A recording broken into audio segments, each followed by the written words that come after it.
This is Pong, originally released in 1972, and a game which can be regarded as the first commercially successful video game in the history of video games. In fact, the story of Pong and the people involved and the companies like Atari and Magnavox and lawsuits and all kinds of good stuff are far more than I can cover in this review. I'm focusing on Pong for the Game Boy Advance cartridge, which also plays on the Nintendo DS, which is what we're watching now.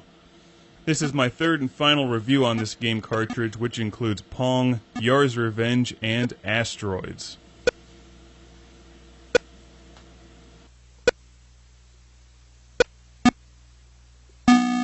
I really enjoy Pong. Pong is a very exciting game and forms the foundation of several video games which I like. Games like Breakout, Arkanoid, and the more recent Magic Ball all have roots that trace their way back to Pong.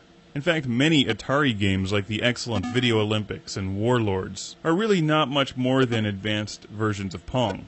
The problem with this version of Pong that I'm playing on the DS is that it does not have analog controls. Therefore, Pong comes along more as a marketing gimmick or curiosity than it does a serious game in this package. If you want to get this game, buy it for Yar's Revenge and Asteroids. Pong comes along for the ride. This game is published by Atari, and they put it on the packaging because Pong is a household name. It's a famous brand that everybody knows. It doesn't really come over all that well when you just play it with the D-pad on the Nintendo DS against the computer. Not all that much fun. However, you can play this against another person. That way the playing field is leveled. Player 1 could be on the left side of the DS or the Game Boy Advance with the D-pad. Player 2 can play on the right side with the buttons. That's actually not bad, and Pong would be fun to break out if you're hanging out at the bar or on a road trip or on the bus or something.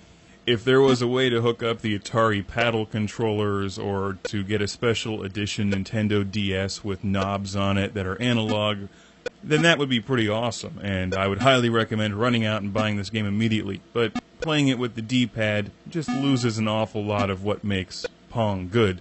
Primarily the precision. Playing with the D-pad is like on and off. You're either going full speed or standing still, making it not truly Pong. But to clarify, you should run out and buy this anyway because you get Yar's Revenge and Asteroids, which I've previously reviewed, and both of those games are terrific on this game cartridge on the DS or Game Boy Advance. Graphically, the presentation is strong, the black background is extremely dark, and the white blocks are blocky. The game plays in surround sound if you happen to be playing in a cavern and get reverb.